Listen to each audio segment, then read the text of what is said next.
Hey guys, I'm here today with a haul.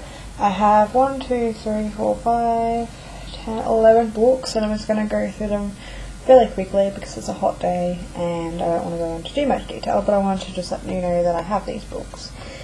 Starting next year, I will probably not be buying any books. I say this every year, yes I do, but I'm actually going to be working our way where for books that I read I get donated money for a specific charity and that kind of stuff. So a little bit more about that in the new year, but I have a haul here and I'm probably going to pick up a few more books before the end of the year, but they won't get here until next year.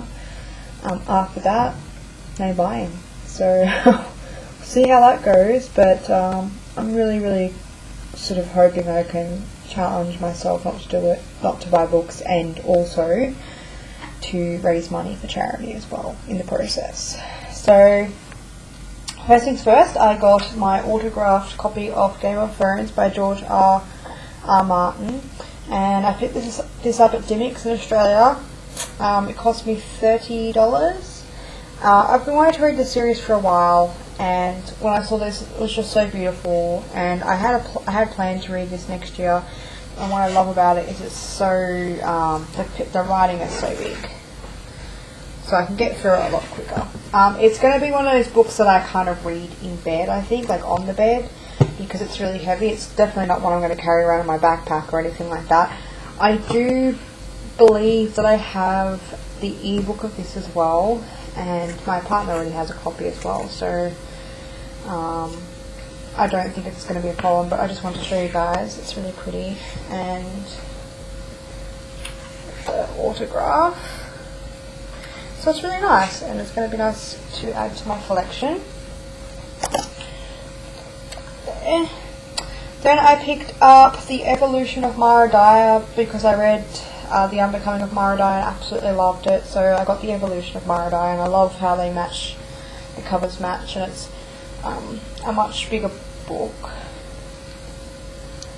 And I'm not going to spoil it for people who haven't read it. For people who have read it, I'm not going to spoil myself either. So it says Volume 2 of the Mara Dyer trilogy, and I love that it says that at the bottom. I can't wait to read this. It's probably going to be one of the first books I read in 2014. So it's fresh. I'm not sure when the next one comes out. I really need to check that. So I'll probably read it before then. If the time period between that and the next book is a little bit too long, I'll probably do a reread of the first book and then read this one, and then when the other one comes out. Obviously, if I'm not buying books, which, let me tell you guys, I have seen so many books I want to buy already next year. I will probably put it on my birthday wish list or Christmas wish list or anything like that, to be purchased by someone else as a gift for a specific day or time. You know, like birthdays and things like that are not included. So, can't wait to read that. I finally got my copy of Taken by Erin Bowman. Now, I've been watching her Scrivener videos I mentioned before in a previous video, and I'm really excited to read this book. I believe more of the series are coming out or are already out at the moment. I'm not quite sure. I haven't really looked too much into it because I really want to read this book first. And I really liked her videos in Scrivener, and I really loved the premise of this. As soon as I saw it, I wanted to buy it, and I kept forgetting that it was in my wish list, and then I saw it and I had to have it, and mainly because of the cover too, but I believe it's a sci-fi or a fantasy. I'm pretty sure it's sci-fi. I'm not sure, but I think it is sci-fi. Either way, I'm just so excited to read it. I can't wait to read it. And that's it. Sorry, Then there's 2 books that I recently heard about, and this one I just read a review on. I can't even remember where I read the review, but it's called Relativity by Kristen Bishara, and it's a small book, but I want to read you guys the synopsis. It says, There are so many moments Ruby Wright wishes she could change. The moment her dad uprooted her from California to live in backwoods, Ohio with the new stepfamily. The moment she moved away without telling her best friend George she loved him. The moment the car accident ended her mother's life. But no one can rewrite them. At least that's what physics-obsessed Ruby believes. Then she stumbles upon a lightning-powered tree, a doorway to a series of parallel universes. How many possible worlds would Ruby have to explore to find the one with the perfect combination of people, relationships, and experiences?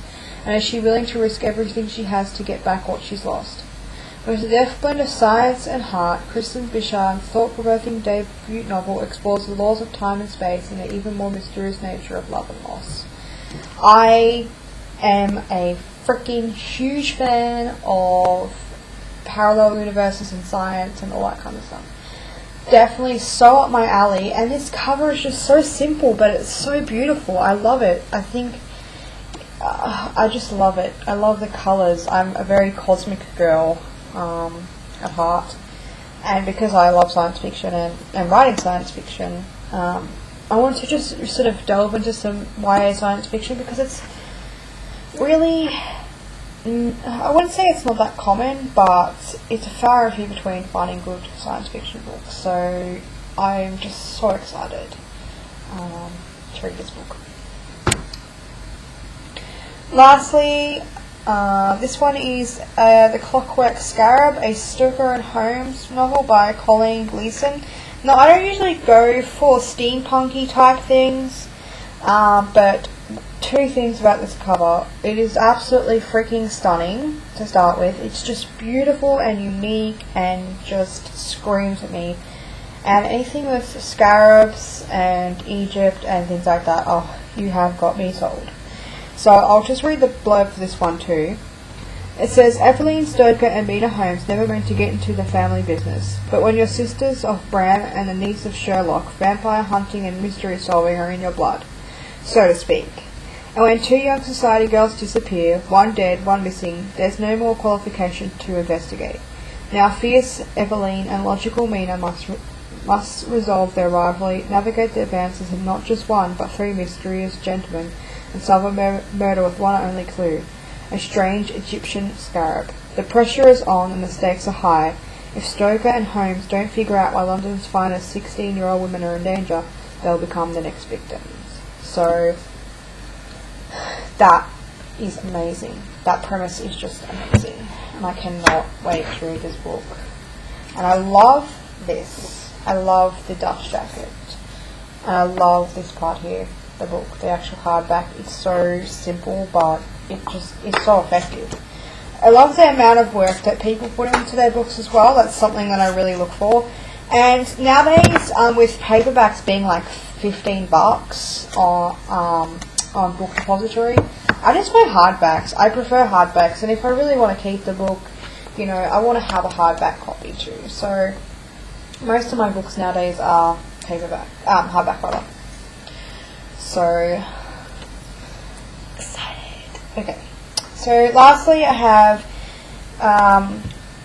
a series and this. So this is C.G. Sherry's Foreigner. It's the first book. It is a sci-fi book. Now the story behind me picking up this, or my partner picking it up for both of us rather, is that we went to go and have a look around at the gimmicks, and this woman was walking up and down the science fiction fantasy aisles, and she just started talking to us and sort of recommending books and talking about all the kinds of things that are just, you just can't get if you don't go to a bookshop pretty much. And she recommended this author to us, and it sounded really great. And I thought I'd just read the synopsis of this one too, because I can't explain what it's about, but the synopsis should. It had been nearly 5 centuries since the starship Phoenix, lost in space and desperately searching for the nearest G5 star, had encountered the planet Atabi. On this alien world, law was kept by the use of registered assassination. Alliances were defined by individual loyalties, not geographical borders, and war became inevitable once humans and one faction of Atabi established a working relationship. It was a war that humans had no chance of winning on this planet, so many light years away from home.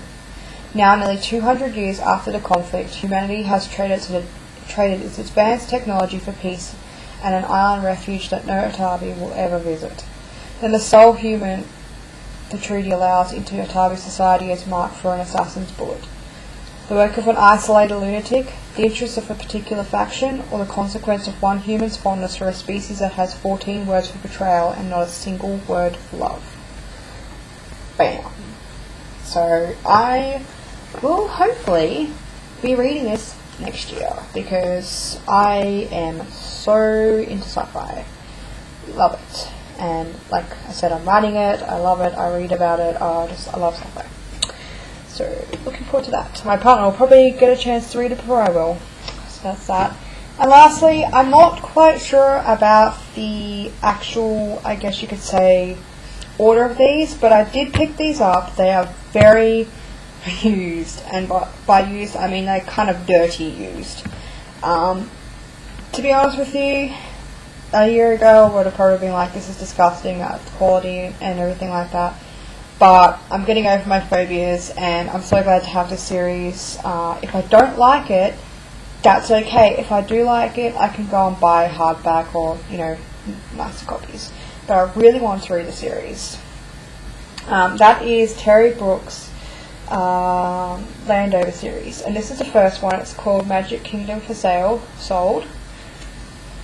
And it's apparently his first non-Shannara novel, and I think we have the first one of the Shannara or Shannara novels, and I want to read that series too, but I want to start with a series that wasn't so big, because obviously I read a shit ton of series, guys, and it's so hard to stick with a series, especially when there's so many you're finishing off and starting and things like that. And it's a big investment too. If you're going to be reading a series that you know is going to be like at least 5-6 books, it's a big investment. And when you realise that a series has, upwards of 15, 16, 17 books, it's a even more big investment. So I wanted to start off with something small to see if I like his writing style. So that's that. And yeah, like I said, it's pretty dirty and gritty. Not in any particular order, I've got Witch's Brew, Wizard at Large, as you can see, they're like really damaged. The Tangle Box, and the Black Unicorn.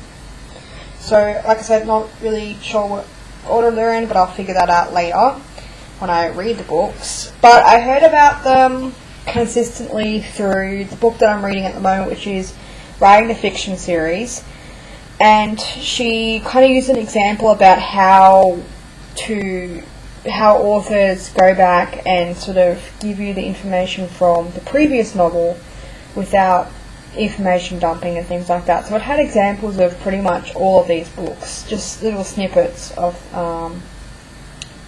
interest, I guess, and it really got me interested, and I really like his writing style from just those excerpts. So I'm really looking forward to reading that as well, because it's something new, something fresh. I have never heard about that series on the BookTube community. I've not heard of it. I wouldn't have heard of it if I hadn't have read, the book that I'm reading now. So I'm trying to bring you guys some fresh perspective as well in regards to reading something that's not, in and particularly talked about a lot. So, trying to branch my horizons as well, especially when it comes to reading. I think it's really important. Yeah. Plus, when you're getting used books and older books, they can be a lot cheaper. And if you are on a budget, or if you are on a really small budget, and you can't really afford to buy, all the latest and greatest books, sometimes it's really fantastic to go back and find some older gems, because these are where new books that are coming out have been inspired by and inspired from. So I like to go back and sort of learn some stuff. So thank you guys for watching. I'm off for Christmas. I probably won't be back until after New Year. I have some writing videos, writing topics, all good stuff next year coming along, and just so many changes, so looking forward to that. I hope you guys have a fantastic Christmas and safe New Year. If you have any messages or want to ask any questions, please do so, and I will talk to you guys later. Bye.